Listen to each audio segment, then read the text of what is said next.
Om Namo Bhagavate Sri Ramanaya. Prostrations to Ramana, shining as the self in all beings. We begin today's satsang with a prayer by Srimati Sapna Ganesh. This will be followed by Muktakatrayam by Nandakumarji. That will be followed by Upadeshasaram by Revathi Shanti.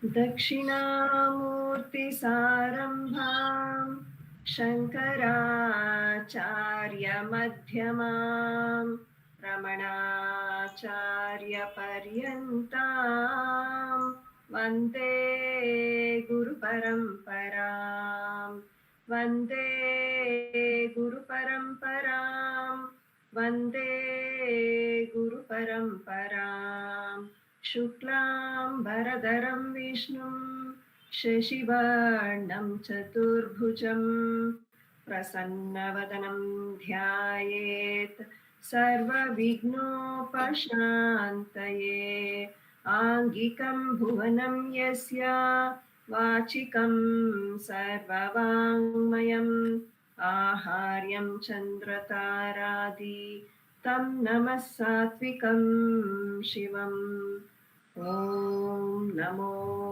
भगवते श्रीरमणाय. Namo Ramana to everyone.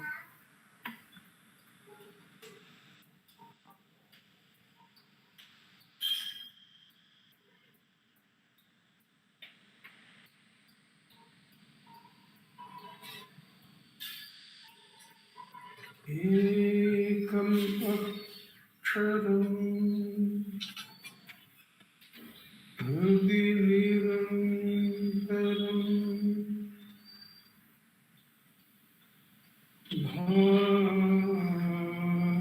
भासते स्वयं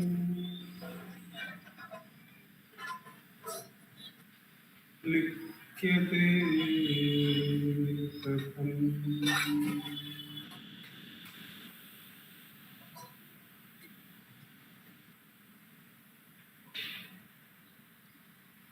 हृदयकुहरमध्ये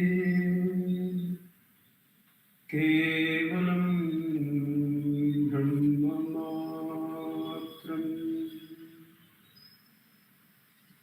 यहम् अहम् इति साक्षात् आत्मरूपेण भाति.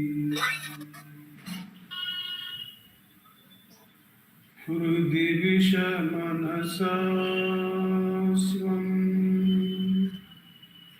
चिन्वता मज्जता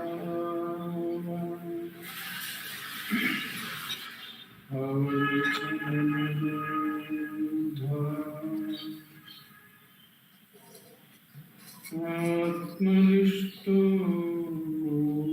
भवति.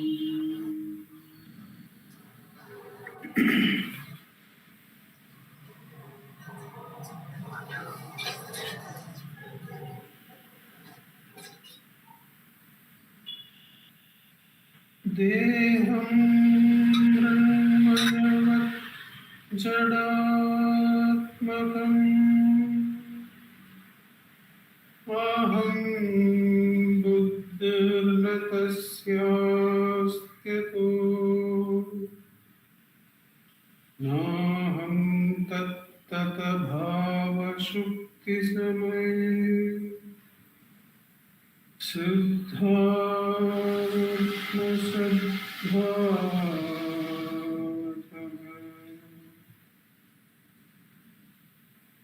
ओहं भावयुत कुतो वरधिया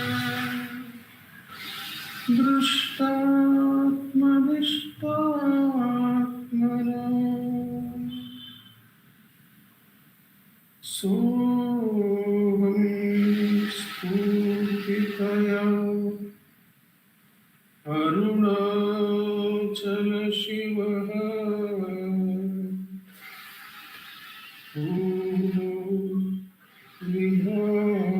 विभाति स्वयम्.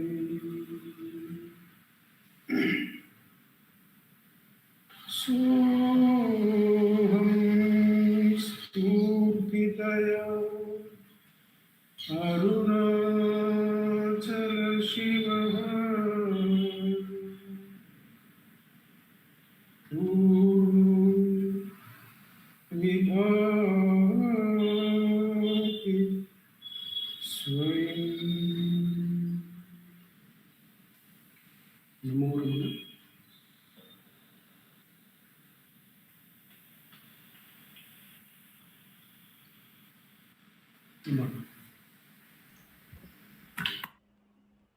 We will now have the chanting of Upadeshasaram by Srimati Ashwini Balaji.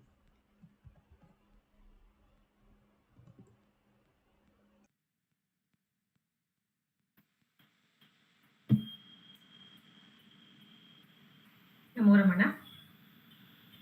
इदमहं पद विद्यमन्वहम् अहमिलीनके प्रलय सत्तय विग्रहेन्द्रिय प्राणधीतमा नाहमेकसत्तज्जडं यसत् सत्त्वभासिक चित्क्ववेतर सत्तया हि चेत् चित्तया ह्यहम् ईश जीवयोर्वेषदीविद सत्त्वभावतो वस्तु केवलम् वेषहानत स्वात्मदर्शनम् ईशदर्शनं स्वात्मरूपथ आत्मसंस्थिति स्वात्मदर्शनम् आत्मनिर्द्वयादात्मनिष्ठथ ज्ञानवर्जित अज्ञानहीन चेत् ज्ञानमस्ति किं ज्ञातुमन्तरम् किं स्वरूपम् इत्यात्मदर्शने अव्यया भव अपूर्णचित्सुखम् बन्धमुख्यतीतं परं सुखम् विन्दतीह जीवस्तुदैविक अहमपेतकं निजविभानकम् महदिदं तपो रमणवागीयम्. नमो रमण. Namo Ramana. We will have 3 songs from Ramananjali Sangeetam. The first one will be by Srimati V. Radha. That will be followed by Savitri Krishnan and Jai Shri Ram Krishnan, which will be followed by a song by Revathi Shankar.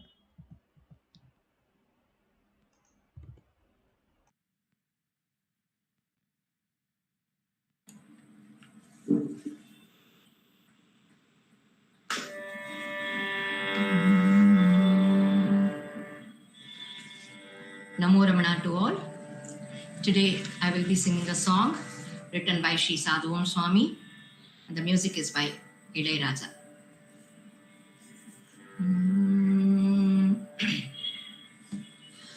ஆதி அருணாச்சலன பேத குரு வாழ்க ஆத்ம வடிவான பரமாத்மன் அவன் வாழ்க ஆதி அருணாச்சலன பேத குரு வாழ்க ஆத்ம வடிவான பரமாத்மன் அவன் வாழ்க ஜோதி அருட்ஜோதி சிவஜோதி குரு வாழ்க ஜோதி ரமணேசன் குரு ஜோதி சிவன் வாழ்க ஆதி அருணாச்சலன பேத குரு வாழ்க ஆத்ம வடிவான பரமாத்மன் அவன் வாழ்க பாமரரும் பார்த்திடவே பாரில் உருபாதன் நாம ரமணேசன் அருணாச்சல குமாரன் பாமரரும் பார்த்திடவே பாரில் உருபாதன் நாம ரமணேசன் அருணாச்சல குமாரன் மாமனமழித்து வசமாக்குமா வீரன் மாமனமழித்து வசமாக்குமா வீரன் மாயை வலை மீட்டருள வந்த அதிகாரன் ஆதி அருணாச்சலன பேத குரு வாழ்க ஆத்ம வடிவான பரமாத்மன் அவன் வாழ்க தீன ஜனமானிடரும் சேமமுறக்காவாய் மோன வழியான அருளியும் குருவாவாய் தீன ஜனமானிடரும் சேமமுறக்காவாய் மோன வழியான அருளியும் குருவாவாய் தான கருணாகரனே ஞானமய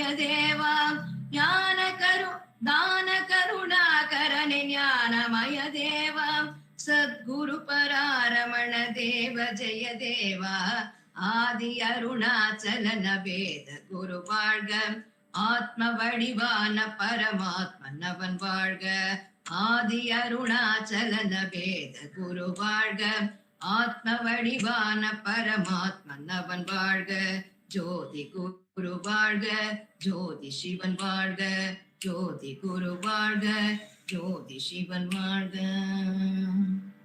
நமோ ரமணா. மனமே மனமே ஓடிவா மௌன வெளியில் ஆடவா மனமே மனமே ஓடிவா மௌன வெளியில் ஆடவா இனிமேல் அலையாது இன்பமுடன் இதயாசனத்தில் வாழவே இனிமேல் அலையாது இன்பமுடன் இதயாசனத்தில் வாழவே மனமே மனமே ஓடிவா மௌன வெளியில் ஆடவா ஞானமோகன ஸ்ரீரமணநாயகன் அழைத்தான் வாராயோ ஞானமோகன ஸ்ரீரமணநாயகன் அழைத்தான் வாராயோ ஈன உலகில் என்ன பயம் என் பெருமானுடன் வாழவே மனமே மனமே ஓடிவா மௌன வெளியில் ஆடவா ஈன உலகில் என்ன பயன் என் பெருமானுடன் வாழவே மனமே மனமே ஓடிவா மௌன வெளியில் ஆடவா செய்கையெல்லாம் வீடுனக்கோ தேவையும் வேண்டாம் ஓய்ந்திடுவாய் செய்கையெல்லாம் வீடுனக்கோ தேவையும் வேண்டாம் ஓய்ந்திடுவாய் தெய்வரமணன் சீர்வழி மேலே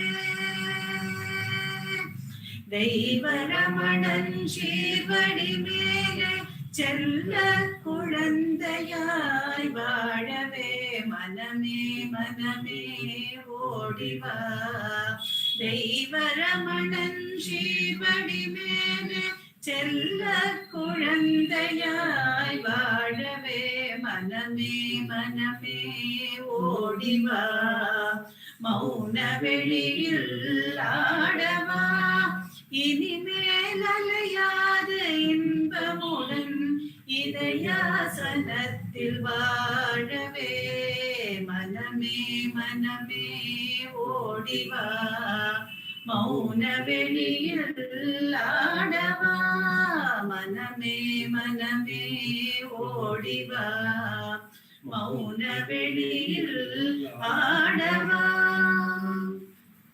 ஓம் நமோ பகவதே ஸ்ரீ ரமணாய.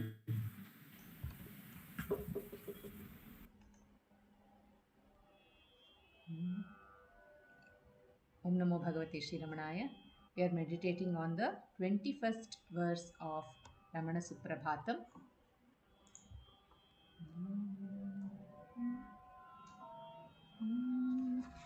शोणो गिरिः स्मरणमात्रविमोक्षहेतुः सार्थीकृतो भगवता रमणाभिधेन शोणाचलेशपदपद्मसमर्पितेन श्रीशोणशैलभगवंस्तव सुप्रभातम् शोणो गिरिः स्मरणमात्रविमोक्षहेतुः सार्थीकृतो भगवता रमणाभिधेन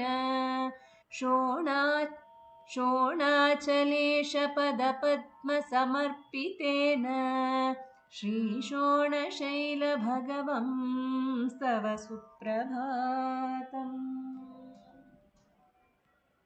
Good morning, O Bhagavan of Arunachala. Arunachala liberates those who merely remember it. You, Bhagavan, by dedicating yourself to the feet of Arunachaleshwara, have reinforced this. It is said, if you are born in Tiruvarur, die in Kashi, think of Arunachala, we get moksha. Bhagavan showed this to all of us. He was thinking of Arunachala from when he could even say the words Amma or Appa.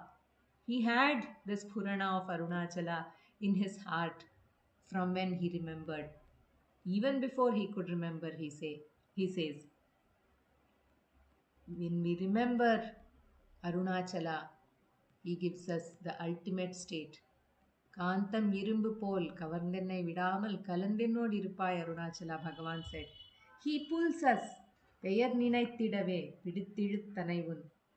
We remember his name and he gives us his own state. I present to you a song written by Puti Narsimhachar, the music by S.V. Venkatraman. ಗಿರಿಯನುತಿಸಿರೋ Aruna ಗಿರಿಯನುತಿಸಿರೋ ಗಿರಿಯನುತಿಸಿರೋ Aruna ಗಿರಿಯನುತಿಸಿರೋ ಪರಮಯೋಗಿಯಾಗಿ ಹರನೆ ನರರನು ಧರಿಸಿ ನಿಂತ ಗಿರಿಯನುತಿಸಿರೋ ಅರುಣ ಗಿರಿಯನುತಿಸಿರೋ ಗಿರಿಯನುತಿಸಿರೋ ಅರುಣ ಗಿರಿಯನುತಿಸಿರೋ ನೆನೆವ ನಡಿದು ಲೋಕಕ್ಕೆಲ್ಲ ಮನುಜರಂತೆ ಬಾಳುತ್ತಿದ್ದ ಮುನಿಗೆ ನಿಜ ಸ್ಫುರಣವಿತ್ತು ಮುನಿಗೆ ನಿಜ ಸ್ಫುರಣವಿತ್ತು ಸನಿಹಕೆಯೇ ಸೆಳೆಯು ತಂದ ಸನಿಹಕೆಯೇ ಸೆಳೆದು ತಂದ ಸನಿಹಕೆಯೇ ಸೆಳೆದು ತಂದ ಗಿರಿಯನುತಿಸಿರೋ ಅರುಣ ಗಿರಿಯನುತಿಸಿರೋ ಗಿರಿಯನುತಿಸಿರೋ ಅರುಣ ಗಿರಿಯನುತಿಸಿರೋ ಸದಾ ಚಲಿಸುತ್ತಿರುವ ಜಗದ ಉದಾಸೀನ ಸಾಕ್ಷಿಯಂತೆ ಇದೋ ಕಾಮನ ಚಲರೂಪ ಇದೋ ಕಾಂಬನ ಚಲರೂಪ ಸುಧಾ ಕಿರಣ ಜಠಾಭರಣ ಸುಧಾ ಕಿರಣ ಜಠಾಭರಣ ಸುಧಾ ಕಿರಣ ಜಟಾಭರಣ ಗಿರಿಯನುತಿಸಿರೋ ಅರುಣ ಗಿರಿಯನುತಿಸಿರೋ ಗಿರಿಯನುತಿಸಿರೋ ಅರುಣ ಗಿರಿಯನುತಿಸಿರೋ ದೇಗುಲದೊಳು ಲಿಂಗವಾನವಾಗಿರೊಳು ಲಿಂಗ ರೂಪ ಮೇಗಣವರು ಕರುಬುವಂತೆ ಮೇಗಣವರು ಕರುಬುವಂಥ ಯೋಗಿ ರಮಣ ಬಲ ಬರುತಿಹ ಯೋಗಿ ರಮಣ ಬಲ ಬರುತಿಹ ಯೋಗಿ ರಮಣ ಬಲ ಬರುತಿಹ ಗಿರಿಯನುತಿಸಿರೋ ಅರುಣ ಗಿರಿಯನುತಿಸಿರೋ ಗಿರಿಯನುತಿಸಿರೋ ಅರುಣ ಗಿರಿಯನುತಿಸಿರೋ ನಮೋ ನಮೋ ನಮೋ ರಮಣ ಪ್ರೇಮಾಯುತಲೋಚನ ನಮೋ ನಮೋ ನಮೋ ರಮಣ ಪ್ರೇಮಾಯುತಲೋಚನ ಲೋಕಶೋಕಮೋಚನ ಬ್ರಹ್ಮಸಕ್ತ ನಿಶ್ಚಲ ಲೋಕಶೋಕಮೋಚನ ಬ್ರಹ್ಮಸಕ್ತ ನಿಶ್ಚಲ ಅರುಣಾಚಲವತ್ಸಲ ನಮೋ ಮಹರ್ಷಿ ಅರುಣಾಚಲವತ್ಸಲ ನಮೋ ಮಹರ್ಷಿ ರಮಣ ಮಹರ್ಷಿ ರಮಣ ಮಹರ್ಷಿ ನಮೋ Ramana. We will now have the reading and sharing of the book Forever is in the Now by Sri Nandakumarji.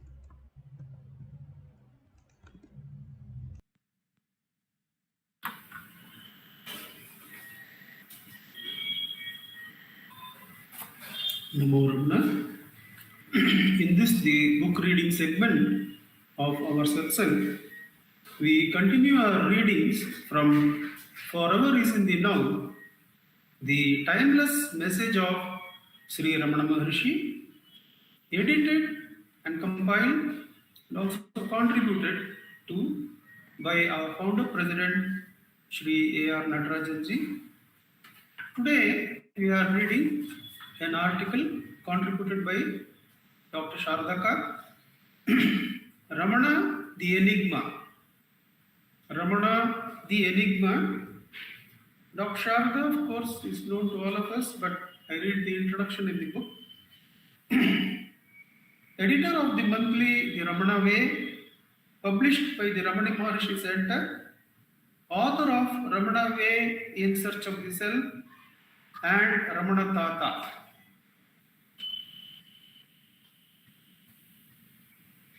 Let's partake in the sharing of Akka. Can one know hunger yet be totally indifferent to food?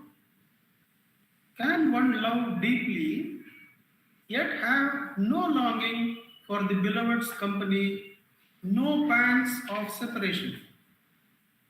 Can one experience pain yet smile softly when leeches have attached themselves to one's painful malignant tumor? Can one grieve at death yet be untouched by sorrow? Can one be genuinely concerned that everyone who comes into one's presence is well fed, yet not expend a single thought for the starving millions of the world? Can one give away gifts with thoughtful tenderness and then reclaim them simply because a ruling says so? Can one be angry without feeling anger? Can one spend a whole day on carving a wooden staff and give it away to any old man who comes one's way? Can one share and dissolve the suffering of every man and yet emphatically declare that others should not be one's concern? If one can, then one is a knower of the self, liberated while alive, the divine in human flesh. We might well have declared this an impossibility had we not seen it happening before our very eyes, had we not the testimony of the many who lived with such a one, and many more whom good fortune took to him for at least a short spell. For every one of these seemingly paradoxical propositions is an event in the life of Bhagavan Sri Ramana Maharshi. So let's go back and see the paradoxical events proposed by Akka, then proceed further. Can one know hunger, yet be totally indifferent to food? Can one love deeply, yet have no longing for the beloved's company? No pangs of separation? Can one experience pain, yet smile softly when leeches have attached themselves to one's painful malignant tumor? Can one grieve at death, yet be untouched by sorrow? Can one be genuinely concerned that everyone who comes into one's presence is well fed, yet not expend a single thought for the starving millions of the world? Can one give away gifts with thoughtful tenderness and then reclaim them simply because a ruling says so? Can one be angry without feeling anger? Can one spend a whole day on carving a wooden staff and give it away to any old man who comes one's way? Can one share and dissolve the suffering of every man, yet emphatically declare that others should not be one's concern? Every one of these seemingly paradoxical propositions is an event in the life of Bhagavan Sri Ramana Maharshi. Yes, Bhagavan knew hunger, else where was the need for him to walk the streets of Tiruvannamalai, to clap his hands and beg for food? Yet, could that be called begging? Those who beheld his majestic gait, the radiant form, the supreme indifference in the clap, the absolute grace of the outstretched arms, and the nonchalant wiping of the hands on the head when the food was eaten, would describe him only as King of Kings. But then, what special love Bhagavan seemed to shower on those who had fed him in those days and on the hill? Yes, it must be because he knew hunger. Was it not he, though, who for days on end, perhaps months, at Patala Lingam, ate nothing at all? Often at other times too, no more than a single meal was forthcoming. That is, if one may call a mixture of turmeric, milk, honey, and ghee a meal. There were days in the early years when devotees would make a ball of rice and place it in Bhagavan's mouth. When they opened his mouth to repeat the process the next day, sometimes the previous mouthful would be found unchewed, uneaten. Can we say Bhagavan really knew hunger? If we say he did not, what is the explanation for his gentle insistence that every comer to the ashram should be well fed? Bhagavan's compassion flowed first through enquiries about whether the visitor or devotees had eaten. If they had not, they were right away directed to the dining hall, regardless of the time of the day. It is said the fire in the ashram kitchen was never put out. Certainly, Bhagavan knew the meaning of hunger, yet hunger could not hold him, could not rule him, even for a moment. Bhagavan knew pain. When the malignant tumor appeared repeatedly on Bhagavan's arm and could no more be operated upon, doctors suggested amputation of the arm. Bhagavan firmly refused. Did that mean that he was unaware of the pain? Of course not. If asked whether it was painful, Bhagavan would reply, yes, there is pain. So significant is the very manner of reply. There is pain, not it is painful or I am having pain. The pain is experienced fully, yet almost as it were someone else's pain. That is why when leeches were applied to the tumors to suck the bad blood and refused to fall out, Bhagavan could joke. The leeches too seem to have gone into samadhi. When the tumor bled and the devotees grew sad and anxious, Bhagavan had the same serene smile. It was so in every instance.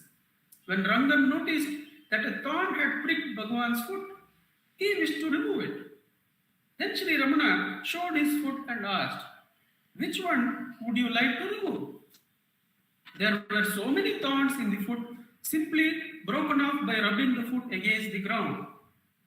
Should one imagine on account of this that Bhagavan felt no sensation at all in the body, that his body was as good as anesthetized? If so, when he was stung by the drove of hornets on the thigh, he should have walked back to the ashram as if the leg was unhurt.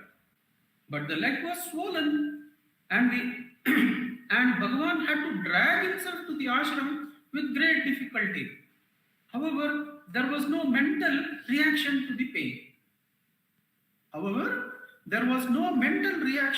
to the pain. Perhaps one could say that there was pain but no suffering. I'll read that suggestion by Akkayane. Should one imagine on account of this that Bhagavan felt no sensation at all in the body and his body was as good as anesthetized? If so, when he was stung by a drove of hornets on the thigh, he should have walked back to the ashram as if the leg was unhurt. But the leg was swollen and Bhagavan had to drag himself to the ashram with great difficulty. However, there was no mental reaction to the pain. Perhaps one could say that there was pain but no suffering. If there had been a reaction, would Bhagavan have allowed the hornets to sting his thigh in the first place? His leg merely accidentally brushed the bush and their nest was disturbed. He made no escape, but stood there, allowing the hornets to sting the offending thigh and expend their wrath. The pain was there, yet it was from him a thing apart. This was true not only on what pertained to Bhagavan's body of physical sensations. Every experience was lived by him and more completely than we could ever live it. Yet, he transcended all experience. Could anyone have showered greater love for the lame little abandoned monkey? Bhagavan took him to Skandashramam, nursed him back to health, fed him daily with broth. Bhagavan even received a hard slap from him. Nundi, the lame monkey, Nundi mistook him to be drinking the broth while Bhagavan was actually cooling it. He was blowing over the broth to cool it down. Nundi mistook him to be drinking the broth while Bhagavan was actually cooling it. Did Bhagavan receive with assumed patience? Did Bhagavan respond with assumed patience? No. Bhagavan was the most spontaneous, the most natural person. The moment Nundi slapped him, he put the bowl down and said, "Come and drink it yourself." But when Nundi pleaded and refused to touch the food, Bhagavan relented. Then there was absolutely no trace of anger or hurt. Such was the intimate relationship between Bhagavan and the monkeys on the hill that when Nundi became king, they came to the ashram to celebrate the occasion. They would come to Bhagavan to share their joys and sorrows alike, to have him bless a newborn or settle a dispute. Indeed, every living being felt specially loved in his presence. Children would climb the hill on their own and sit silently for hours in front of him. There were, of course, many occasions when he played with them, celebrating doll marriages, holding marble matches, and bursting festive crackers. A devotee describes Bhagavan as being a child among children, a perfect kitchen maid to the uneducated women working there, a villager among rustics, a scholar par excellence amidst the learned. To the monkeys, squirrels, cows, dogs, and all animals, he was a dear friend who belonged in their eyes totally to them. To those who came seeking liberation, he was the resplendent sun of knowledge. To the devotee, the embodiment of the Supreme. He belonged wherever he was, to whomsoever he was with, yet no place could bind him. No one could claim him only for themselves. No emotion could govern him. Every experience found a place in him, but could never contain him. His love was boundless, yet he was attached to none. He could leave the hill friends and come down to Sri Ramanashram when the need arose. They pined for him, those animals who could not break their territorial laws and come to him. And he did not daily pine for those companions. Had Bhagavan forgotten them then? Did he not care?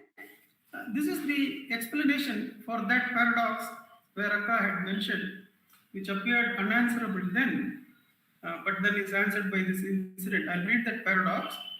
Akka mentions, can one give away gifts with thoughtful tenderness and then reclaim them simply because a ruling says so? That is what she is explaining here, how Bhagavan could participate with those monkeys and their territorial nature without the restrictions in Skandashramam and up the hill. But the moment he came down to Ramanashramam, what happened?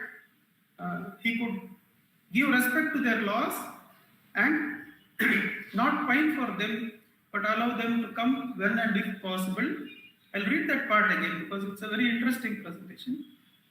He could leave the hill friends and come down to Sri Ramanashramam when the need arose. They pined for him, those animals who could not break their territorial laws and come to him. But he did not daily pine for those companions. Had Bhagavan forgotten them then? Did he not care? Then why did he rush to the fence when an old monkey braved the wrath of his fellows and came down?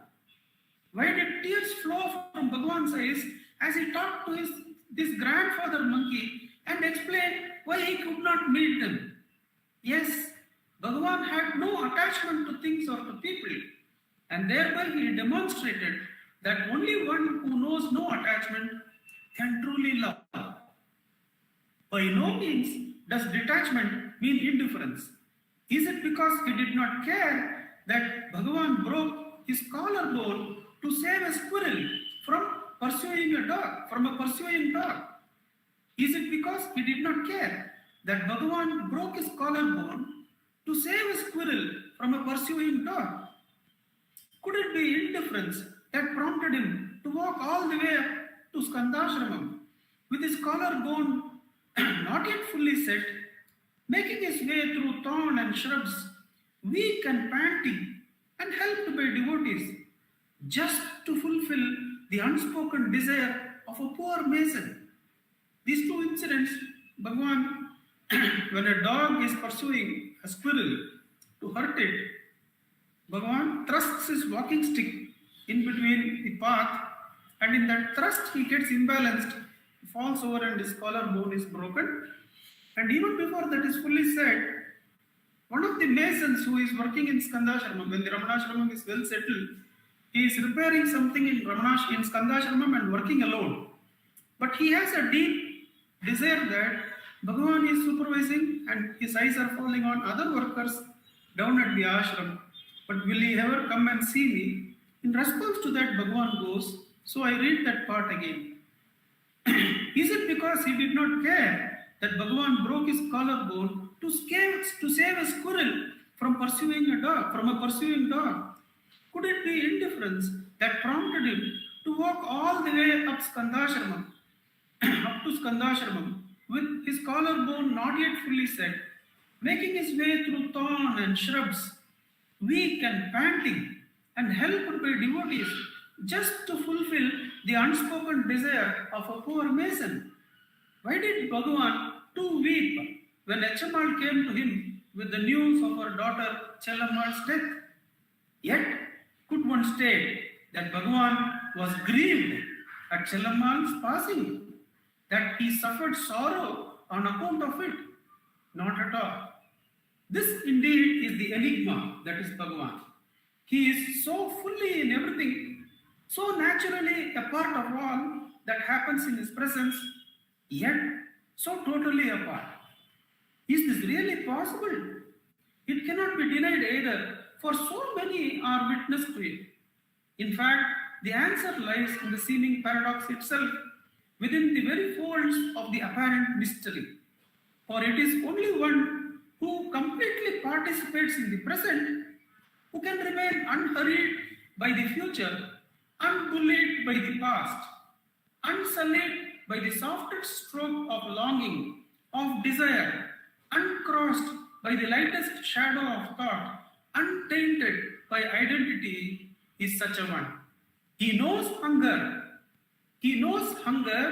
but is indifferent to food, experiences pain, but is totally detached from it, shivers in cold, but seeks not to possess a single garment, brings perfection to all.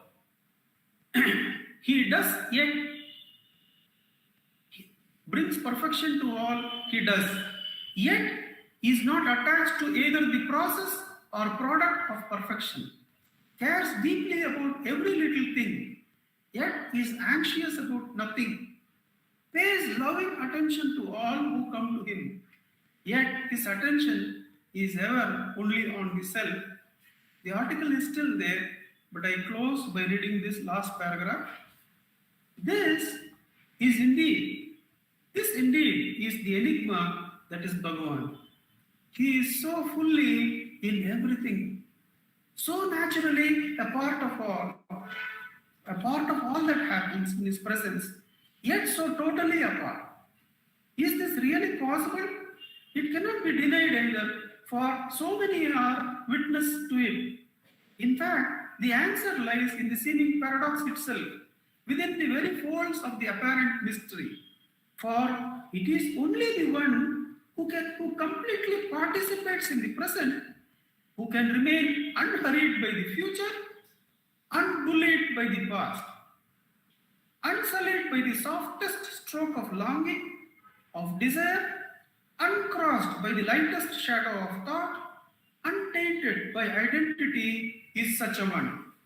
He knows hunger, but is indifferent to food, experiences pain, but is totally detached from it, shivers in the cold, but seeks not to possess a single garment, brings perfection to all he does, yet is not attached to either the process or product of perfection, cares deeply about every little thing, yet is anxious about nothing, pays loving attention to all who come to him, yet his attention is ever only on the self. Om Namo Bhagavate Shri Ramanaya.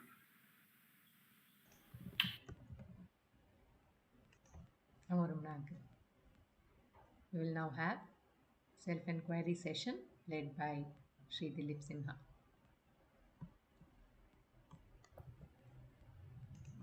Namo Ramana.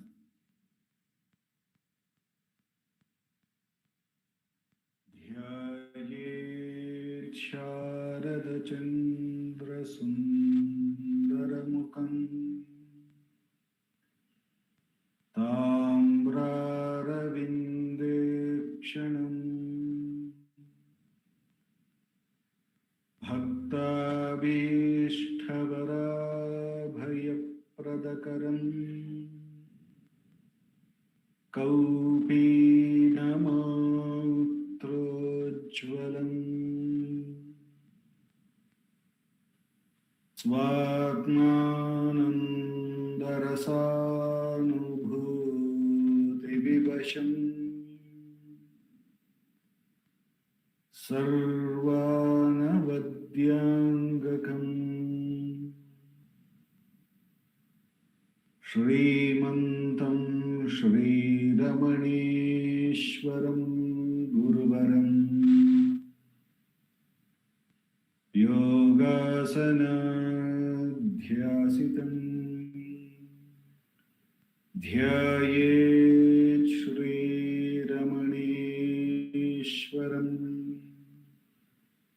ध्यायेत् श्रीरमणेश्वरम् ध्यायेत् श्रीरमणेश्वरम्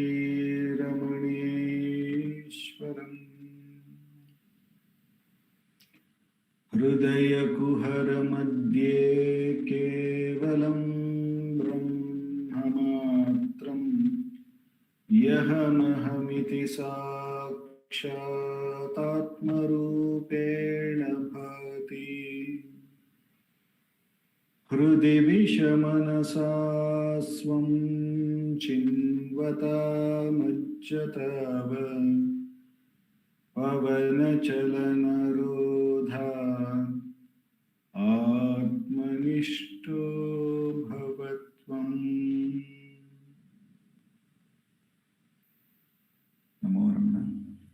We will commence today's Atma Vichara by listening to Bhagavan's Upadesham. As always, I will be reading from Guru Vachaka Kovai. The chapter today is Investigation into the Truth. The topic is the indispensability of grace. Verse 290. Peace of mind, Shanti, which is desired by everyone, is not attained by anyone, anywhere, through any means, except through the grace of the Guru. Therefore, those who want peace should continuously inquire and seek alone that grace in the heart with their whole mind. I repeat the verse. Peace of mind, Shanti, which is desired by everyone, is not attained by anyone, anywhere, through any means except through the grace of the Guru. Therefore, those who want peace should continuously inquire and seek alone that grace in the heart with their whole mind. In a few weeks back, Nandakumarji read out, and I don't remember who it was, where Bhagavan says it is the grace which bestows the peace, and the devotee asks, how is one to get it? Bhagavan then answers, grace is continuously present, you don't come in between. So that is when we say, you don't come in between, in the light of self-enquiry, we see that it is I, the thinker, and my thoughts, which is completely imaginative, not accepting whatever, because grace alone is, says Bhagavan. So whatever is there right now, every moment, is pure grace. But when I, as an individual, as a thinker, either reject what is happening right now or even make a commentary or comment about what is good that is happening right now, I am intervening what is there at the present, which is what Akka very beautifully brought out. That being in the now, not worrying about the future, not worrying about the past, is how we see Bhagavan was spontaneous. That means this thinker, this thought, is the enemy for all of us who continues to come in between the grace, which is continuously flowing. In fact, that grace is the only thing which is. But this thinker and his thoughts seem to come in between or divert our attention away, make our mind move. Instead of making the whole mind, as it's been said here, the whole mind to be abiding in the heart, abiding in that grace, surrender to that grace. Instead of that, the mind is divided. The mind is divided or full of thoughts, and each thought takes us away from the grace, making that imaginary thought or that imaginary concept look a lot bigger than the grace. Therefore, in self-enquiry, Bhagavan has asked us to question every thought, which is nothing but the thinker and the divisions, and inquire to whom is this thought, figure out it is for me, and realize that I, as the first and the foremost division, has arisen from that grace, apart from the grace, as an imaginary reality, and as consumed or suppressed or making us not experience the grace which alone is. Therefore, Bhagavan asks us to diligently inquire, who am I? And get back to that grace, that which is nothing but the Guru himself, who is in the heart, ever blessing us every moment. And by inquiring, who am I, we turn and surrender the thinker to that grace. And by repeatedly doing it, that's what Bhagavan says here, that therefore those who want peace should continuously inquire. And when we continuously make the thinker surrender to that grace which alone is, in the due course, this whole mind, that which is now divided with innumerable thoughts, becomes completely free of all the thoughts, becomes full and abides in the heart, in the grace itself. And then the peace of mind that we are asking, which we are desiring, becomes attained. And this happens only by the virtue of the thinker completely surrendering to the grace, and then the grace of the Guru blessing us and taking over this mind and making it whole and complete here and now. With the immense grace of Bhagavan, with which we have come to this most direct path, for the next 10 minutes, let us do Atma Vichara. In Atma Vichara, every thought no matter what kind of thought it is, good, bad, ugly, spiritual, we understand that it is only for the thinker. And therefore, we diligently inquire to whom is this thought, and the answer would come, it is for me. Thereupon, we should inquire, who am I? The question, the very questioning of who am I is invoking the grace of the Guru. When we ask, what do I refer to as I, or where from this I thought rises within me, we are taken to the grace itself. The mind is taken to the grace itself. The whole mind is taken to the grace. And with repeated practice, Bhagavan assures that the mind will gain enough strength to completely surrender to that grace, to that self, which alone is. And until such time that the grace shines naturally, effortlessly, we should continuously do this Atma Vichara. And by the virtue of continuous practice of this Atma Vichara, Bhagavan assures that the peace of mind will be gained by his grace.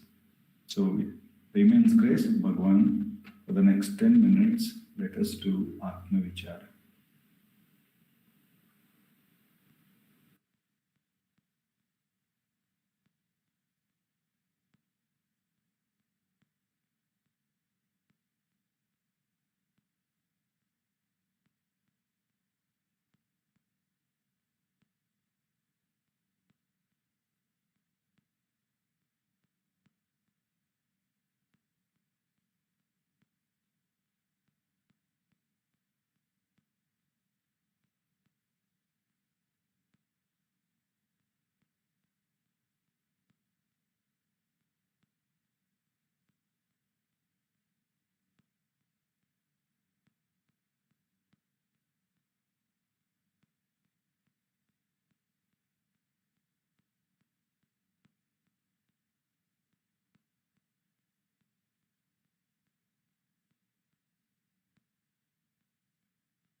Namo Bhagavate Shri Ramanaya. Namo Ramana. Thank you. Namo Ramana. We will now have the Manana on Sri Dakshinamurti Stotram by Sri Nandakumar sir. Venkatesh Deshpande sir.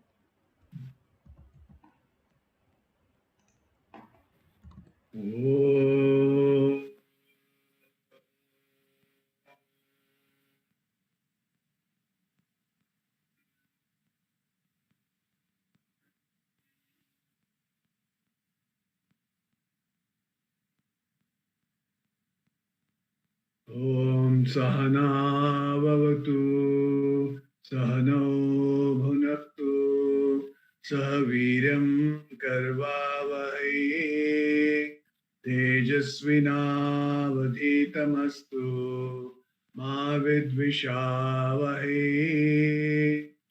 Om Shanti Shanti Shanti.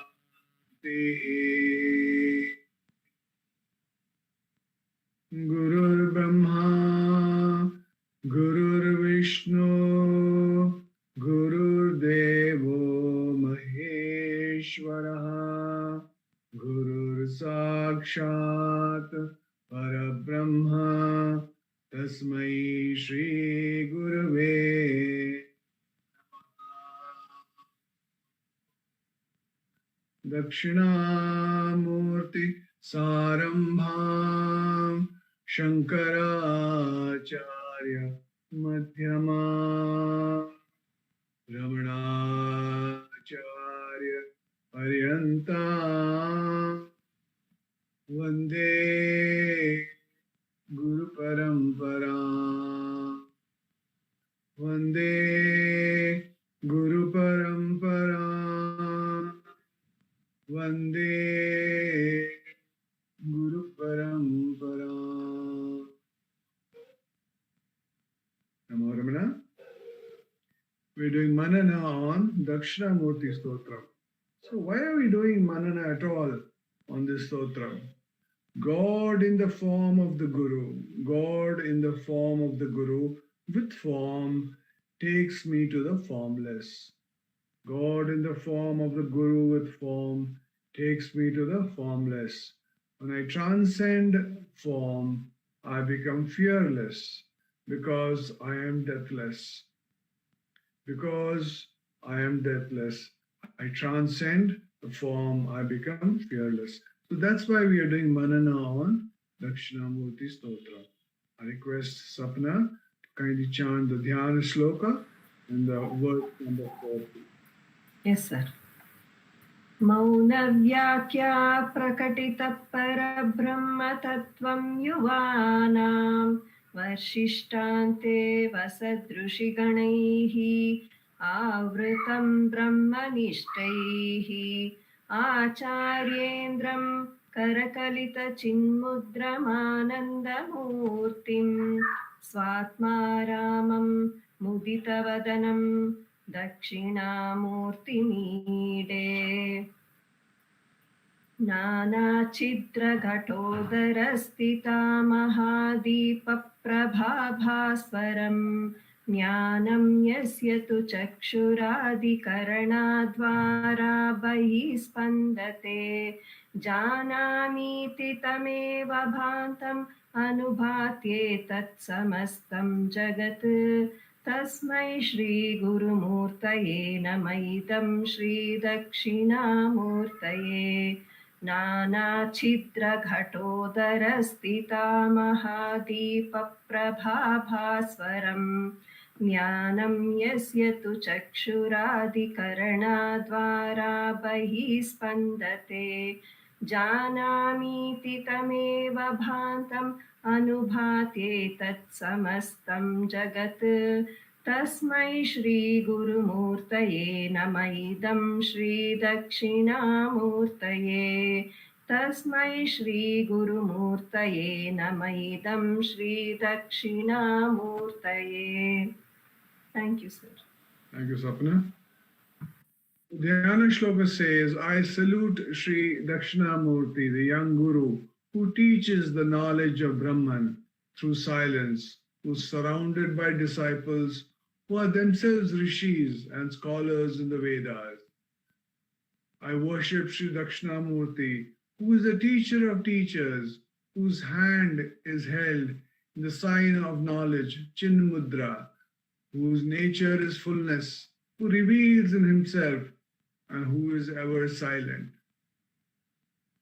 And we switch to verse number 4. It says, he whose intelligence flashes outside through the eyes and other sense organs, just like the bright light of a great lamp placed in a jar having many holes, and after whose shining this whole universe of objects shines. To him, the divine teacher, Sri Dakshinamurti, is this prostration. So last time we did Manana on the first line of this verse. So what Bhagavan is trying to say is the light of consciousness is like the lamp placed in the belly of a pot. The pot is pierced with many holes. The light streams out from the pot. If something is near the pot, it is illumined, but it is illumined only if it is in the stream of the light coming out of the pot. In the same way, if something is in the way of your eye, it is illumined. This light of consciousness is extraordinary because it is present simultaneously in every living being, every pot, so to speak. What makes it extraordinary is that the same light of consciousness is present behind thoughts of everyone. That is why it is called Mahadeepa. Consciousness does not have any particular qualities. For example, there is no male consciousness and female consciousness. There is no short consciousness and tall consciousness. There is no black consciousness and white consciousness. Consciousness is featureless. Basically, it is nirguna. It is important to address this question about, first of all, we need to understand what to speak about the dealings with the other thoughts. First of all, thank God for having this natural law, the natural law, which is that there is a common question. If my consciousness is the same as your consciousness, then why don't I know your thoughts? So it's important to address this question. If my consciousness and your consciousness is identical, why don't I know your thoughts? The one who is asking the question is not the consciousness. The one who is asking this question is the mind. And my mind is separate from your mind. Everyone's mind is in their own pot. Therefore, even though it is the same consciousness that illumines your thoughts and my thoughts, the thoughts belong to the mind. And mind is absolutely distinct. Nonetheless, one consciousness illumines all. Not only the thoughts, but your consciousness also streams out of your eyes, streams out of your ears, through your nose, through your mouth, through your skin, and contact everything around it. This is how we know, this is how we come to know the world around us. This knowledge, jnanam, is known as consciousness. Let's come to the second line. This consciousness streams throughout, through sense organs that just now we saw, through the eyes, the ears, the nose, the tongue, etc. And it connects back to the Guru. So consciousness is the one because of whom one can thus say, I know. You can't say, I know in the absence of consciousness. That alone shines and this entire world shine. That refers to consciousness in the form of Sri Dakshinamurti, as well as Guru, who imparts this knowledge to the seekers. The sun shines and the moon also shines, but the moon shines differently. The sun has its own source of illumination. The moon does not have its own source of illumination, but it shines after the sun. It reflects the light received from the sun. The moon is known to you because of the sun. If there was no sun, you would not know the moon. Similarly, the entire world is known because of the consciousness. The consciousness shines upon the entire world. The entire world is illumined by consciousness. Therefore, the world is available for perception, available to the known. Illumining the world would be understood in two ways. One is through our own sense organs. We illumine little portion of the world. Secondly, consciousness that pervades the universe, illumining everything. This is a very profound teaching. The reference to this teaching is found in many Vedic scriptures. Like Srimad Bhagavad Gita says, neither the sun nor the moon nor fire illumines that consciousness, having gone to which, gaining the knowledge, they do not return. Ignorance is destroyed. That is my limitless abode that liberates forever. I'll read that again. Neither the sun, nor the moon, nor the fire illumines that consciousness, having gone to which, gaining the knowledge, they do not return. Ignorance is destroyed. That is my limitless abode that liberates forever. In the Katha Upanishad and the Mundak Upanishads also they say, there the sun does not shine, nor the moon or stars. There this lighting does not shine. What to speak about this fire? That alone consciousness shines. Everything shines after it. By the light of that awareness, consciousness, entire universe is illuminated, made manifest. Tasmai Shri Guru Murtaye Namaidam Shri Dakshina Murtaye. This salutation is unto that consciousness. That alone shines, illumining the entire cosmos, who is in the form of Guru, Shri Guru Murtaye, as well as in the form of Shri Dakshinamurti. Om Namo Bhagavate Shri Ramanaya. Namo Ramana. Namo Ramana. We will now have the sharing of Devi Kalotra Jnana Vichara Padalam by Dr. Kalarani Rangaswamy.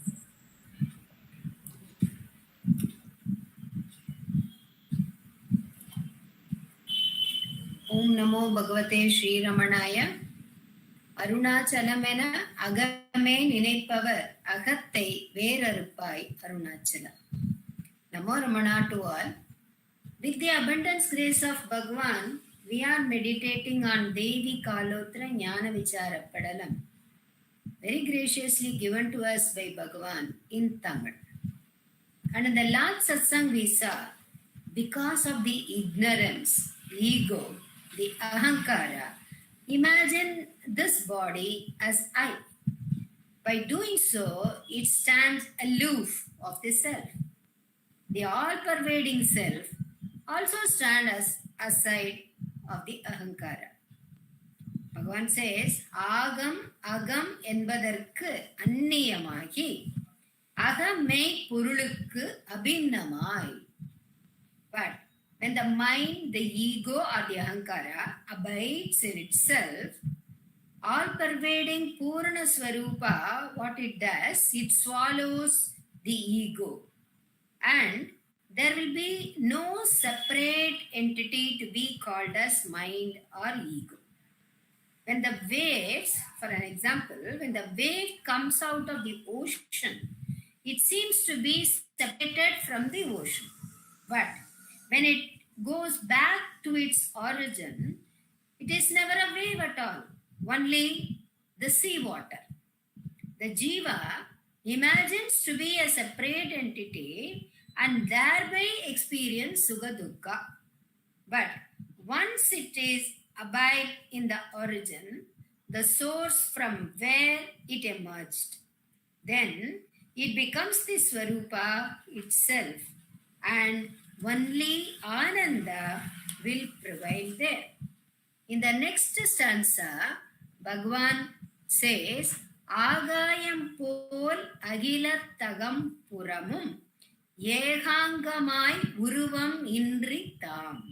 Space is all pervasive. It will be the same everywhere. Will there be any difference in space which is in our country and that which is in USA or Europe? It is all pervasive. We cannot say here there is less space and there it is little bit more space. No, we can't say that. Likewise, self is formless and all pervading. It does not have any form of its own. Once a devotee asked Bhagavan whether Anma is with Rupa or it is Arupa. Bhagavan said, why are you worried about that? You find out who are you first. Then this question will not arise at all. So Bhagavan in this stanza says, without any form, the Swarupa prevails everywhere like space.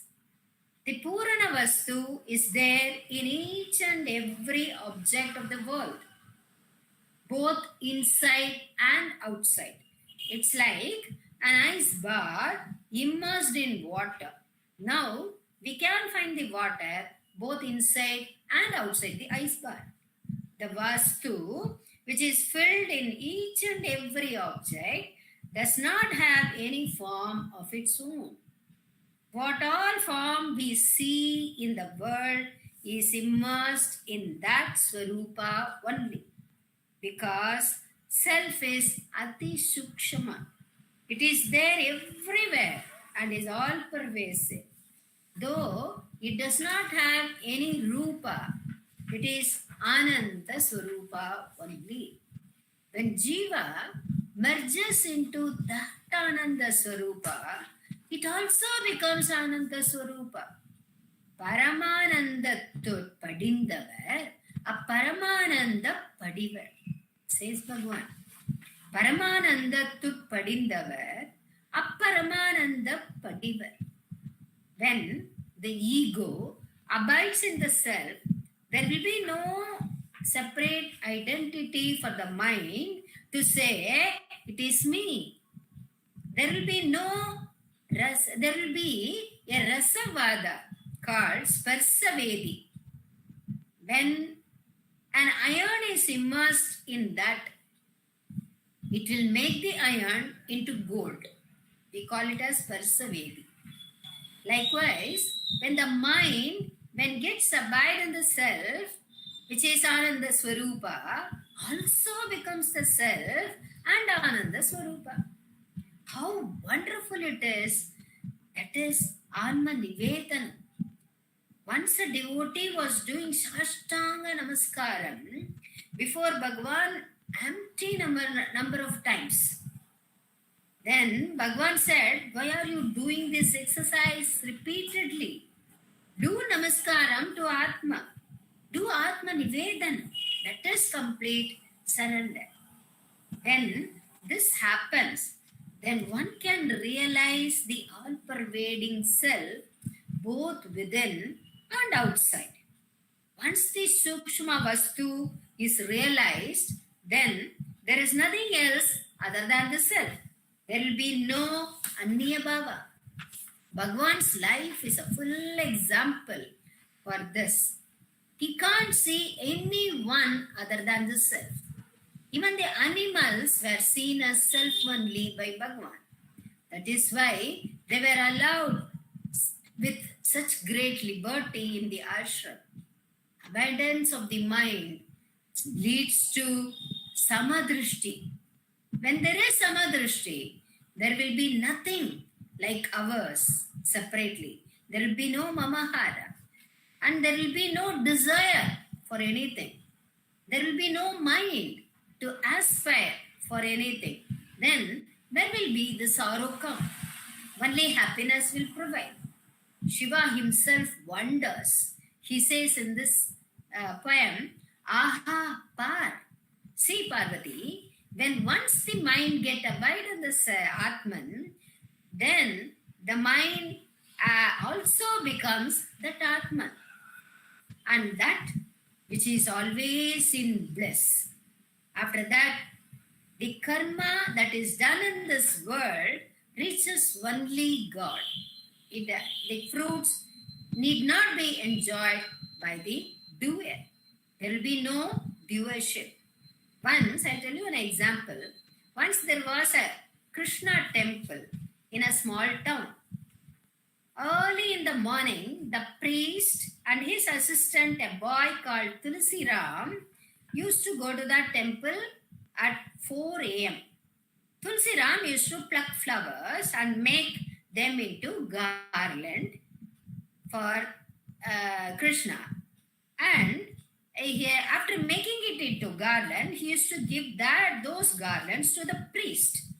But when he is plucking the flowers and making the garland, he used to imagine to adorn the garland himself to Krishna. Such was his devotion. When the priest get inside the Garbhagriha, he was surprised that there is already a garland around Krishna's neck. He got angry. He called Tulsi Ram and scolded him, saying, How dare you enter the shrine and adorn that garland to Krishna? From tomorrow onwards, you need not make any garland. Go and fill water in the big vessel. He said, okay. He filled the water with full devotion as Krishna Arpanam. Next day, when the priest opened the door, water was flowing into the sanctorium. Krishna had already had his abhishekam. Priest again got angry and transferred Tulsi Ram to Madapalli, where prasadam used to be made. In that section, and he was asked to cut vegetables and help the kitchen staff. He did the work with great devotion to Krishna and said, it's Krishna Arpanam. The priest closed the sanctorium and took the key himself so that this Tulsi Ram can't enter the shrine. But what a surprise, when he opened the door, he was shocked. He saw a sweet pongal in the corner of Krishna's mouth. He now asked Tulsi Ram, look after those chapels, okay? And you need not enter the temple at all. You look after the chapels of the visitors to the temple. And Tulsi Ram found no difference in his work because everything is equal for him. So he did the duty with great sincerity and he said it's at Krishna Arpanam. Again, the priest closed the door and took away the keys so that Tulsi Ram can't enter the Garbhagriha. But when he opened the door next day, there was a shock waiting for him. Krishna was wearing a pair of chappals. Tears rolled down from the priest's eyes. How come instead of the lotus, ordinary animal skin chappal is adorning Krishna's feet? I'm confused. I'm very sorrow to see this. Then he heard a beautiful voice of Krishna saying, Tulsi Ram, whatever he does offers us to me as Krishna Arpanam. That is why I am accepting them all, including the chappal. There is no difference. When one surrenders all actions to the God, and abides in the self, there will be no separate mind to think the worldly objects. All inside and outside will be the self alone, and Anandam only will prevail. Om Namo Bhagavate Sri Ramanaya.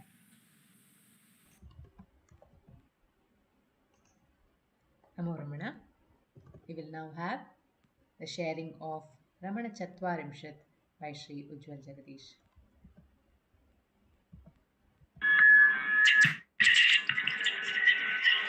Om Namo Bhagavate Sri Ramanaya.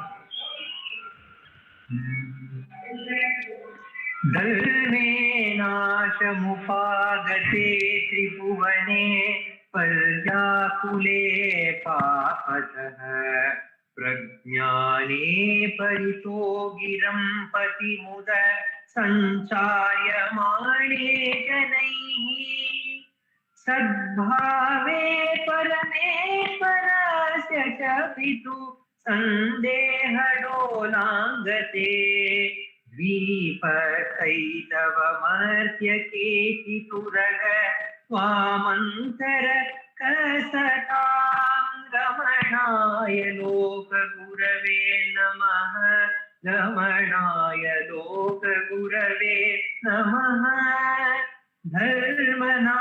ಧರ್ಮನಾಶವಾಗುತ್ತಿದೆ ತ್ರಿಲೋಕವು ಮರುಳಾಗಿದೆ ಪಾಪದಿ ನಿಜ ಜ್ಞಾನ ಅರಿಯದ ಜನರು ಎಲ್ಲೆಡೆ ತೊಡಗಿಹರು ವಾದದಿ ಸದಾ ಪೊರೆವ ತಂದೆ ಪರಮೇಶ್ವರನ ಇರುವೆ ಸಂದೇಹಿಸಲ್ಪಡುತ್ತಿದೆ ರಕ್ಷೆ ನೀನೆ ನರವೇಶಿನ ವಿಲುವಾಹನನೆ ನೀನಲ್ಲದೆ ಇತರಾರೆ ಮಗೆ ರಮಣನಿಗೆ ಲೋಕ ಗುರುವಿಗೆ ನಮನ ರಮಣನಿಗೆ ಲೋಕ ಗುರುವಿಗೆ ನಮನ. In this verse of Ramanacentre composed by Ganapati Muni, he is telling who else can bring good to this world, who is Sataha, who is good, who is noble to this world other than you, oh, the one who mounts on the peacock, who has come in the human form. Who else is good to this earth? Because you have promised that whenever the dharma wanes and adharma waxes, you appear amidst us to sustain the virtue and the virtuous. How can we describe your glory? How can we describe your form? Says Gitacharya. And the same verse has been translated by Bhagavan Ramana too, because he also assures that he has only come to reveal what is dharma, what is the right duty that has to be performed by everyone, and to remove all the adharma. The verse describing Vishnu, Bhagavan Ramana writes,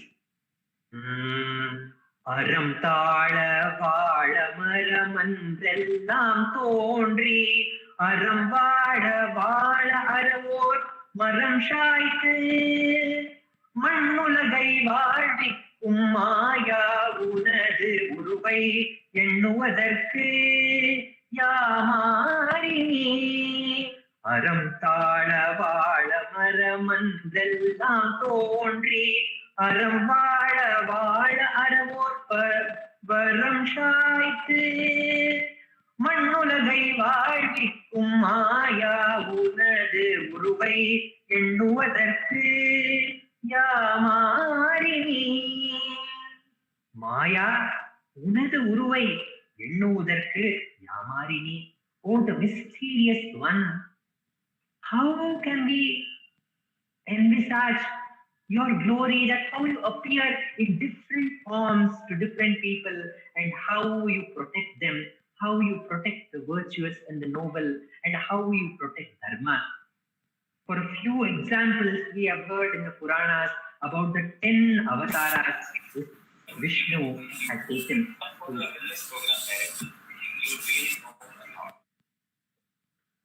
Vishnu had taken to protect.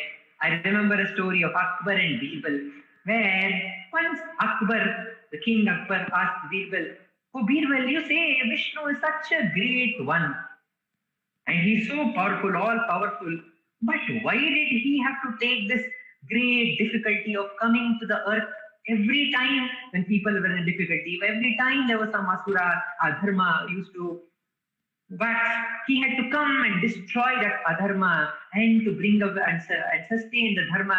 Why did he have to come 10 times, 10 avatars he had to take?" And Birbal said, "Jahapana, I will answer to your question for sure, but at the right moment I will give the answer." So saying, many days passed, and Akbar with his family and the ministers and the soldiers, they had planned a trip, an excursion in a boat, in a huge royal boat where the whole family of Akbar and Akbar's children and his wives and the family, everybody with the ministers and the soldiers, they were all in this excursion on a boat.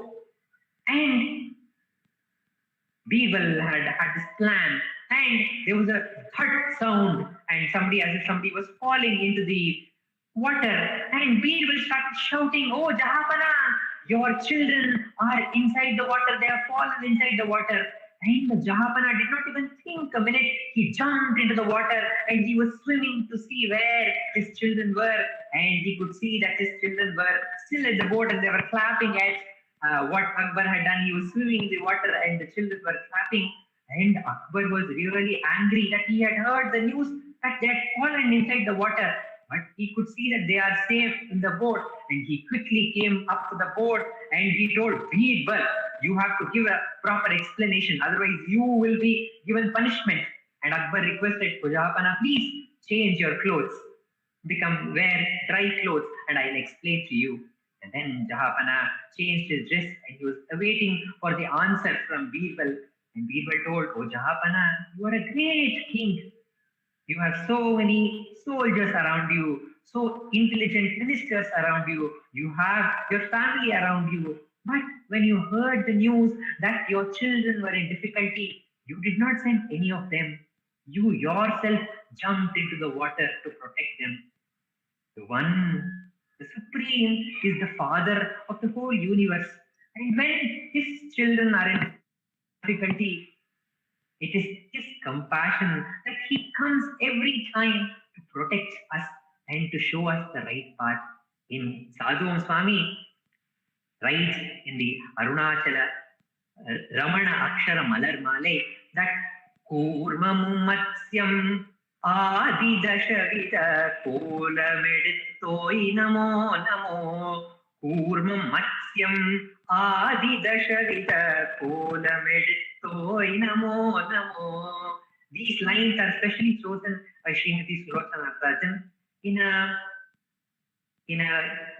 a project that she was working, an audio-visual project, where she has taken this line and she has seen Ramana as that embodiment of all these Dashavida kolam, Dashavida forms of Vishnu, who every time came down with lot of compassion, with his compassion to protect the virtuous and to destroy the adharma. When we think of the Matsyavatara, Srimati Sulochana Natarajan remembers that Ramana was born Ramana got enlightened in the place of Meenakshi, the one who has the eyes just like the fishes.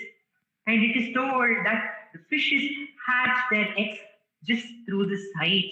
They keep seeing the eggs that they have laid, and the eggs hatches. That is the way of their love towards their eggs. And Ramana got enlightened in that auspicious place of Madurai Meenakshi Devi to tell us, to reveal to the whole world that we are not this body, we are that, the deathless spirit that is ever shining in us as the Shruti note to reveal us this truth. Ramana got enlightened at Madurai Meenakshi Kshetra And when we think of Kurma, Srimati Sulochana Natarajan remembers the incident that happened in the Tortoise Rock. The Tortoise Rock where Ramana again went through the experience of death. And at that point, he revealed to the whole world that even when the body is dead, even when the heart stops beating, even when the body becomes cold, still that self that we are shines brightly. And that self does not have any death, does not have any limit, or does not have any non-continuity. It is ever shining as I. To tell us this truth, he enacted that drama in the Tortoise Rock. And the Kurma Avatara, it represented that Kurma was the support for the churning that was happening. And Ramana is the support. Ramana is the self, which is the support for all the sadhanas that we do. When the churning is happening, he is the support. Ramana says in the story of the 10 fools, he says when the 10 fools were crying that they had lost a friend, when they were searching for the friend, when they were tired searching for their friend, and at last when they got their friend, realized that the friend was there with them. The friend had not gone anywhere. He was always there. So that is the self. That is the friend who is always there as the support to our sadhana of the churning of good and bad, from which the elixir of immortality has to come. And he is the Varaha Avatara, one who was born in the Bhuminatha Kshetra to protect the world. And the world is nothing but this Kshetra called the body. And to protect this body, he has taken the form of Varaha Avatara and saving us. And he is the Narasimha Avatara. We hear that Bhagavan says that an elephant which dreams of a Simha, a lion in its dream, it never goes back to the sleep again. It's called the Simha Swapna. And Ramana says the Guru is that Simha in this dream called the life. He appears amidst us like the Simha and Guru Ramanasingham. And when he comes, we are awakened and we never go back to that the state of sleep and dream. He has come to awaken us from this dream-like life. He has come to awaken us, and that Ramana in various forms. We can go on understanding all these great avatars which Vishnu has taken, and who is nothing other than the self. And Ramana, the very same self, has come to us in various ways. He comes to some of them as the who am I inquiry. He comes to some of them as the Nama, Ramana Nama. He comes in the form of the songs. He comes in the form of stories. And he comes in a way that is appropriate to each one of us. And what can we speak of his glory and his glorious forms, for which he has come to our lives to remove all the papa and to give us that liberation, that abidance, which alone is the paramount duty, which alone is the dharma. Ramana has come to our lives. Om Namo Bhagavate Sri Ramanaya. Namo Ramana. We will now have the sharing of Ramana Ashtottaram by Dr. Shraddha. Namo Ramana. Prostrations to Ramana, shining as a self in all beings. By the immense grace of the self, manifest as Ramana, we are meditating on the namas or the names of Bhagavan Ramana, the 108 names which have been intuited and strung together in Sanskrit by Vishwanatha Swami. And we are on the Nama Tivraya Namaha, which is followed by Pitripadan Veshine Namaha. We heard about Bhagavan Ramana's enlightenment.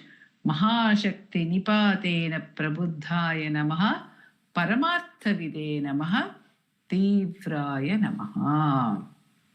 That knowledge which Bhagavan got, the Paramartha Vidya.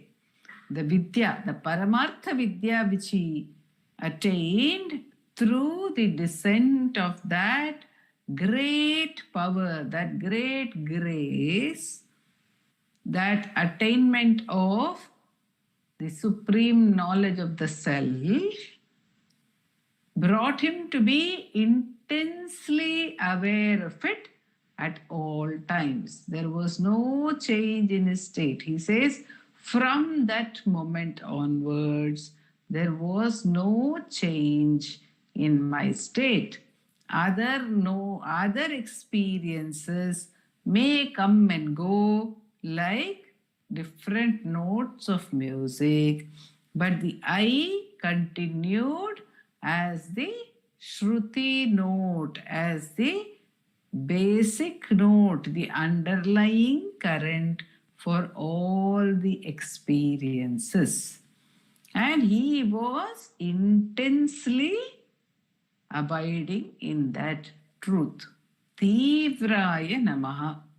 And we saw how this intense experience was expressing itself in the form of tears of ecstasy flowing from his eyes as he stood before Meenakshi Amman or the Nataraja, or he stood before any of the 63 Nayanmars, the 63 Saivite saints. And that outpouring was happening, that intense outpouring.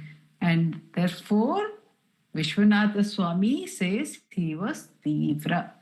But this intensity, which starts over here, as Bhagavan says, there was no change in his state from that moment onwards.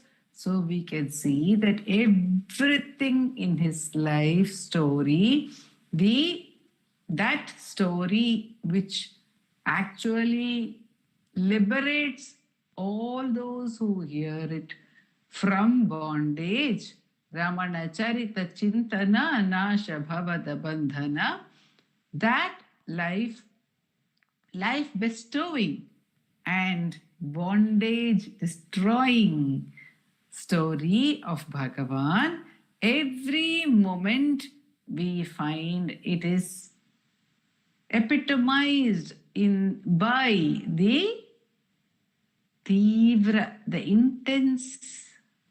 intensity of that moment. Wherever Bhagavan is, whatever he is doing, he is intensely in that anubhava. There is nothing else apart from it. Everything is included in that experience of the self, which is very intense. And because of this, what was the outward expression of such a state of intense abidance in the self? Bhagavan was obviously not interested in anything else. If at all he had great interest in anything, he now became disinterested even in that experience. Even in the sports that he used to play, he became disinterested.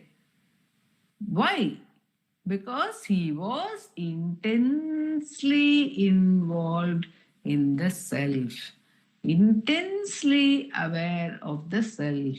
So other thoughts he would have countenanced, because he does say they may come and go, they may pertain to certain activities that need to be done, but they were very, whatever came was on the surface. It was not deep down within. It was not only not deep down within, Bhagavan says in Ekanma Panchakam that everything is within the self.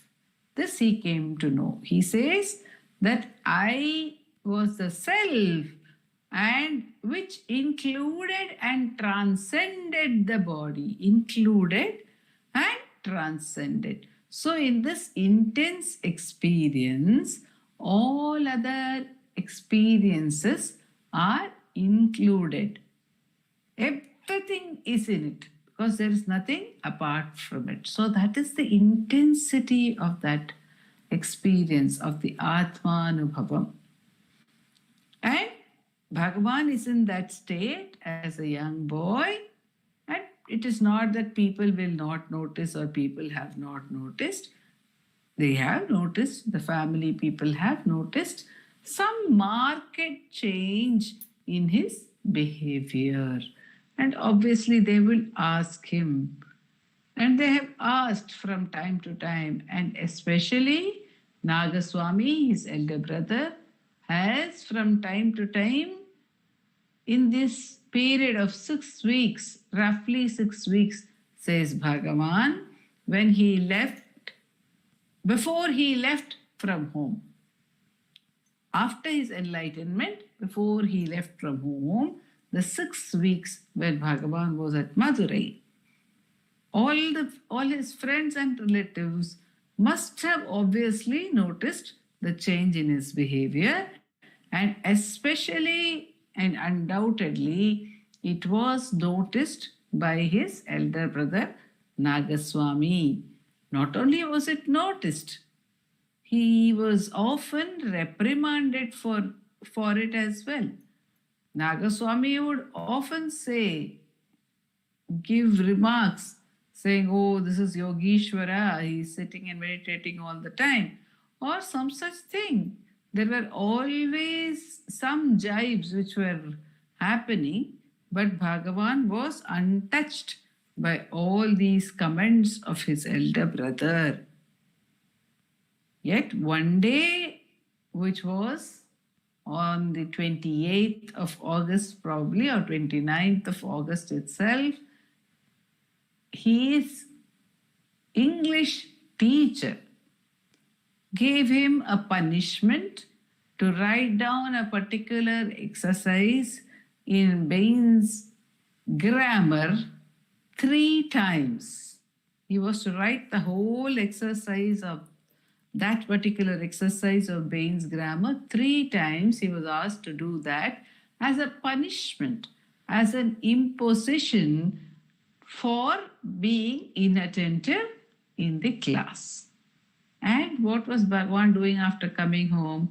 He was actually writing this exercise probably the next morning. That was the morning of the 29th of August. And he was writing out this exercise which he had promised to his teacher, or rather, he was told by the teacher to do it, and he had not resisted it within himself, and he began to write out this exercise. And when he was writing it, he had written it twice already, and he felt that it was a futile exercise. Why on earth am I doing this again and again? What is the use of it? As Adi Shankara says, nahi nahi rakshati dukrim karane. So what is the answer if it is not to be indifferent? The answer is to be with Arunachala's call. Bhagavan decided that it is time to answer Arunachala's call. How did the call actually manifest? It manifested as a reprimand from the brother again. But it was not different from the earlier reprimands of his brother. The brother again said to him, why is all this of any use? If Bhagavan says, nahi nahi rakshati, and he has left the copying of the Bain's grammar exercise, the 3rd time he has not copied it, he has put aside the book, and he is lost in deep meditation. The elder brother says, of what use is all this for such a one? That's all he says. Nagaswami, the elder brother, says, of what use is all this for such a one? And Bhagavan will believes in that moment that it is a call from Arunachala. Arunachala is asking him, not his elder brother, but Arunachala is asking him, of what use is all this? Why are you wasting your time? And he feels it's a call from Arunachala. That intense experience of the Atma Tattva now found an answer, an outlet, as it were. It was flowing forth as tears of bhakti, but now there was a very specific direction. The guidance had come from Arunachala. Come.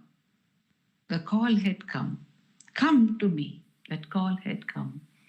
And Vishwanatha Swami says, Pitrapadan Veshini Namaha. He set out in search of his father. He told his elder brother that he was going for a special class. And the brother asked him to pay his own college fees, taking the money from a place where it was kept in a box. Taking the money from there, take 5 rupees and pay my college fees, says the elder brother. Thus, Arunachala provided money for the journey.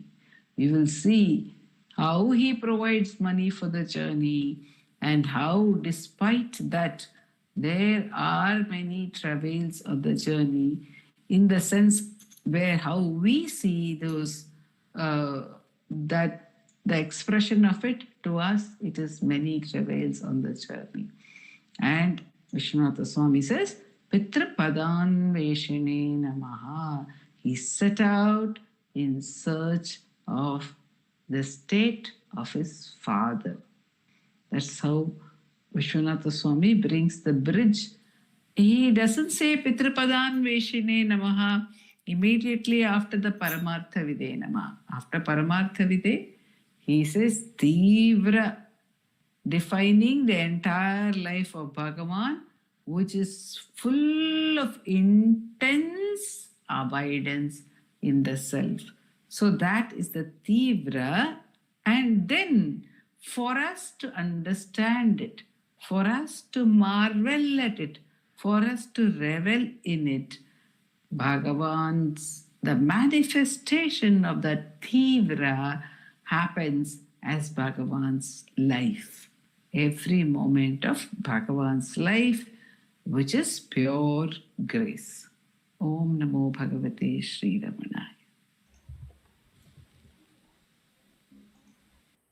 Namo Ramana. We will now have the chanting of Aksharamana Male by Srimati V. Radha and Vallabh.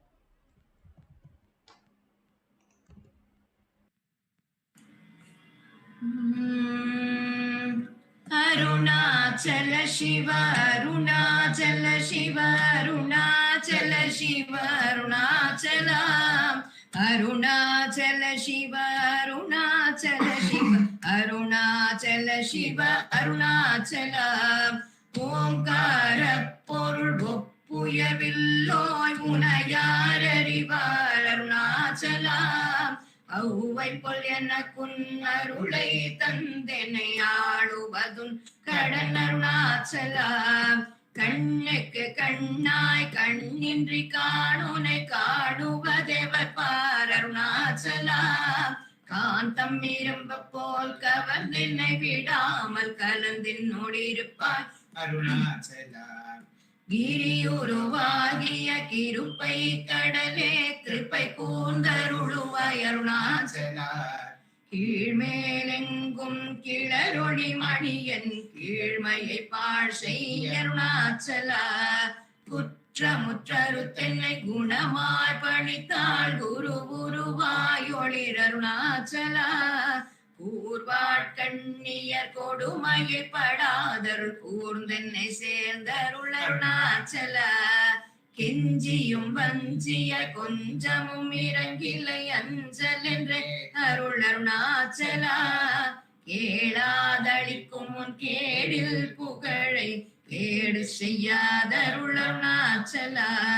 கையினி தனி உன்மீரசம் கொண்டு உவகை வெறி கொளருளருணாச்சலா கொடியிட்டடியரை கொல்லுனை கட்டி கொண்டெங்கன் வாழ்வேன் அருணாச்சலா அருணாச்சல சிவ அருணாச்சல சிவ அருணாச்சல சிவ அருணாச்சலா அருணாச்சல சிவ அருணாச்சல சிவ அருணாச்சல சிவ அருணாச்சலா அருணாச்சல சிவ அருணாச்சல சிவ அருணாச்சல சிவ அருணாச்சலா அருணாச்சல சிவ அருணாச்சல சிவ அருணாச்சல சிவ அருணாச்சலா அருணாச்சல சிவ அருணாச்சல சிவ அருணாச்சல சிவ அருணாச்சலா அருணாச்சல சிவ அருணாச்சலா அருணாச்சல சிவ அருணாச்சலா அருணாச்சலம் வாழி அன்பர்களும் வாழி அக்ஷரமண மாலை வாழி. நமோ ரமண.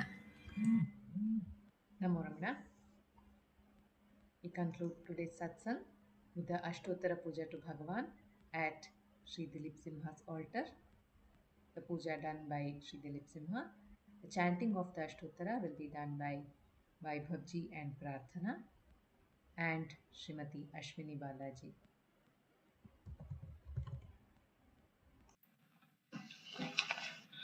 नमो रमण. भारद्वाज विश्वनाथ विरचितं श्रीरमणाष्टोत्तर शतनामावलिः अपार सच्चित् सुखवारिराशे यस्योर्विमात्रं भुवनं समस्तं गुहाहितं तं रमणं गभीरं चिन्ताविहीनं हृदि चिन्तयामि. ॐ महासेन महोंशेन जाताय नमः. ॐ श्रीरमणाय नमः. ॐ गुरवे नमः. ॐ अखण्ड संविदाकाराय नमः. ॐ महौजसे नमः. ॐ कारणोद्भवाय नमः. ॐ जगद्हितावताराय नमः. ॐ श्रीभूमिनाथस्थलोस्थिताय नमः. ॐ पराशरकुलोत्तंसाय नमः. ॐ सुन्दरार्यतपःफलाय नमः. ॐ कमनीयसुचारित्राय नमः. ॐ सहायाम्बा सहायवते नमः. ॐ शोणाचलमहोलीनमानसाय नमः. ॐ स्वर्णहस्तकाय नमः. ॐ श्रीमद्द्वादशान्तमहास्थले लब्धविद्योदयाय नमः. ॐ महाशक्तिनिपातेन प्रबुद्धाय नमः. ॐ परमार्थविदे नमः. ॐ तीव्राय नमः. ॐ पितृपदान्वेषिणे नमः. ॐ इन्दुमौलिना पितृमते नमः. ॐ पितुरादेशतः शोणशैलं प्राप्ताय नमः. ॐ तपोमयाय नमः. ॐ उदासीनाय नमः. ॐ महायोगिने नमः. ॐ महोत्साहाय नमः. ॐ कुशाग्रधिये नमः. ॐ शान्तसङ्कल्पसंरम्भाय नमः. ॐ सुसन्दृशे नमः. ॐ सवित्रे नमः. ॐ स्थिराय नमः. ॐ तपक्षपितसर्वाङ्गाय नमः. ॐ फुल्लाम्बुजविलोचनाय नमः. ॐ चन्द्रिकास्थितहास्य श्रीमण्डिताननमण्डलाय नमः. ॐ चूतवाट्यां समासीनाय नमः. ॐ चूर्णिताखिलविभ्रमाय नमः. ॐ वेदवेदान्ततत्त्वज्ञाय नमः. ॐ चिन्मुद्रिणे नमः. ॐ त्रिगुणातिगाय नमः. ॐ विरूपाक्षगुहावासाय नमः। ॐ विराजतचलाकृतये नमः। ॐ उद्दीप्तनयनाय नमः। ॐ पूर्णाय नमः। ॐ रचिताचलताण्डवाय नमः। ॐ गम्भीराय नमः। ॐ परमाचार्याय नमः। ॐ सुप्रसन्नाय नमः। ॐ अभयप्रदाय नमः। ॐ दक्षिणास्य निभाय नमः। ॐ धीराय नमः। ॐ दक्षिणाभिमुखाय नमः। ॐ स्वराजे नमः। ॐ महर्षये नमः। ॐ भगवते नमः। ॐ ईड्याय नमः। ॐ भूमविद्याविशारदाय नमः। ॐ विमलाय नमः। ॐ दीर्घदर्शिने नमः। ॐ आप्ताय नमः। ॐ ऋजुमार्गप्रदर्शकाय नमः। ॐ समदृशे नमः। ॐ सत्यदृशे नमः। ॐ सत्याय नमः। ॐ प्रशान्ताय नमः। ॐ अमितविक्रमाय नमः। ॐ सुकुमाराय नमः। ॐ सदानन्दाय नमः। ॐ मृदुभाषिणे नमः। ॐ दयार्णवाय नमः। ॐ श्रीशोणाचलहृद्भूतस्कन्दाश्रमनिकेतनाय नमः। ॐ सद्दर्शनोपदेष्ट्रे नमः। ॐ सद्भक्तवृन्दपरिवृताय नमः। ॐ गणेशमुनिभृङ्गेन सेविताङ्गिसरोरुहाय नमः। ॐ गीतोपदेशसारादिग्रन्थसञ्चिन्न संशयाय नमः। ॐ वर्णाश्रममतातीताय नमः। ॐ रसज्ञाय नमः। ॐ सौम्याय नमः। ॐ आत्मवते नमः। ॐ सर्वावनिमतस्थानाम् आराध्याय नमः। ॐ सर्वसद्गुणिने नमः। ॐ आत्मारामाय नमः। ॐ महाभागाय नमः। ॐ मातृमुक्तिविदायकाय नमः। ॐ विनताय नमः।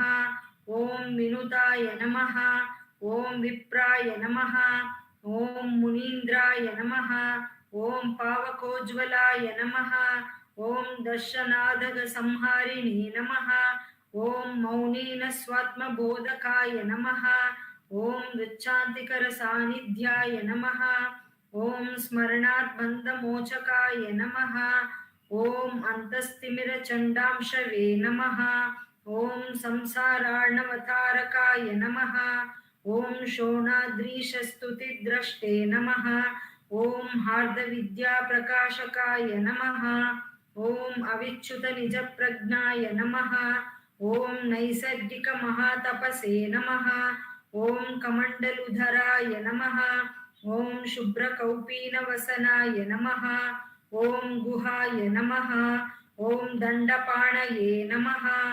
ॐ कृपापूर्णाय नमः। ॐ भवरोगभिषग्वराय नमः। ॐ स्कन्दाय नमः। ॐ देवतमाय नमः। ॐ अमर्त्याय नमः। ॐ सेनान्ये नमः। ॐ पुरुषोत्तमाय नमः। ॐ श्रीरमणभगवते नमः। श्रीरमणाष्टोत्तरशतनामपूजां समर्पयामि। यः स्थाणोररुणाचलस्य पदयोः स्मृत्या जनिं प्राप्यत दिव्यानुग्रहसुप्रवाहविवशस्तादात्म्यभावं गतः हृन्निष्ठस्वगभीरनित्यतपसा लोकान् पुनास्येकराट् तस्मै श्रीरमणाय ते नम इदं लोकोत्तरज्योतिषे।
नमो नमो नमो रमण सदाशिव प्रभावरण नमो महर्षि नमो महर्षि दर्शन सुख मंगल मुख सकल जीवहित सम्मुख ब्रह्म संघिये सदा तुष्ट सदा हृष्ट सदा शिवानंद पुष्ट परम महर्षि ब्रह्मनिष्ठ समदर्शी नमो नमो नमो रमण सदाशिव प्रभावरण नमो महर्षि नमो महर्षि ನಮ್ಮ ಮನವದೊಂದು ಕಾಡು ನೀನರಿತಿಹೆ ಅದರ ಜಾಡು ಹಿತವನರಿತು ನೀಡುತ್ತೆಮ್ಮ ಕೊರೆಯ ತಣಿಸಲೇ ಬೇಡಲೆಂದು ಬಂದ ನಾವು ನೋಡಿಯೇ ತಣಿವೆವಯ್ಯ ಮೋಡಿಗಾರನೇ ಹಿತವ ನುಡಿದು ಪೊರೆ ನಮ್ಮನು ಬ್ರಹ್ಮ ಸಂಘಿಯೇ ನಮೋ ನಮೋ ನಮೋ ರಮಣ ಸದಾಶಿವ ಪ್ರಭಾವರಣ ನಮೋ महर्षि नमो महर्षि नमो नमो नमो रमण सदाशिव प्रभावरण नमो महर्षि नमो महर्षि